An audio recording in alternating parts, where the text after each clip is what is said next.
Popco Studios in Oklahoma City. You're watching The Press Row. I'm Jenny Carlson here with Barry Trammell. Time for the inbox, Barry. We take some email questions and answer them here on video. Let's get right to it. William kicks us off and says, Mike Stoops apologized for questionable comments concerning Johnny Football, Johnny Manziel, the Texas A&M quarterback, but recent events, partying madly, may point to just how correct he may have been. If this kid is academically eligible come August, I'll be surprised. What about that, Barry? Well, let me promise you one thing. I don't know what Johnny Football's going to do. I don't know if he's going to be in jail. I don't know if he's going to get religion. I don't know what he's going to do. I promise you he's not going to be ineligible. This is college football, and now it's the SEC we're talking about.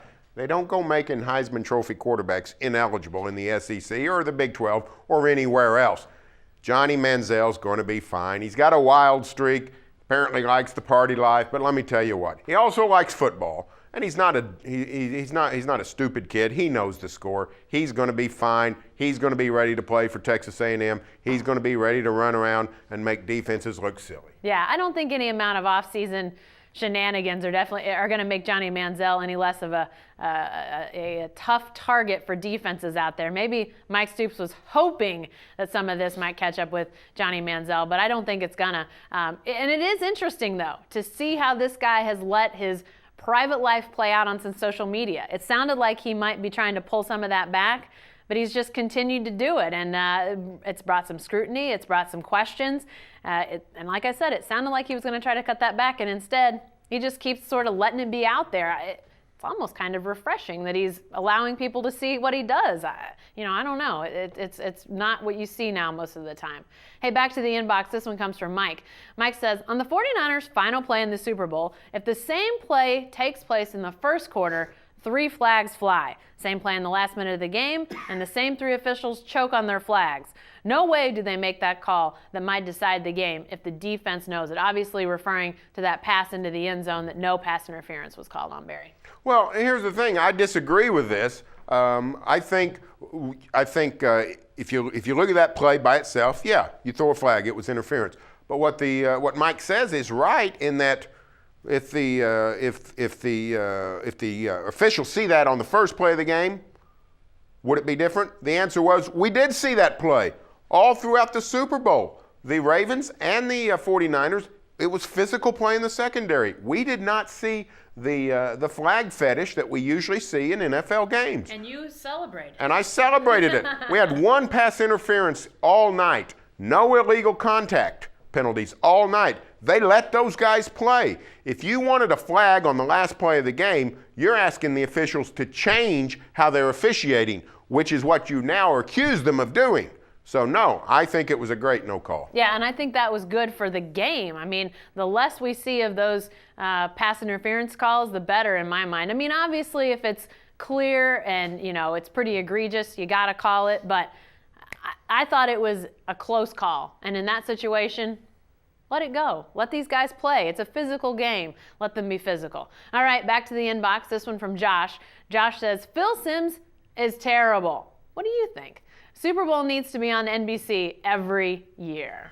Well, I mean, I think Phil Simms is terrible. I think most of the CBS production of the NFL is terrible. Their sideline reporters are not any good. Steve Tasker, Solomon Wilcots, former players. When the lights went out, they had to be journalists.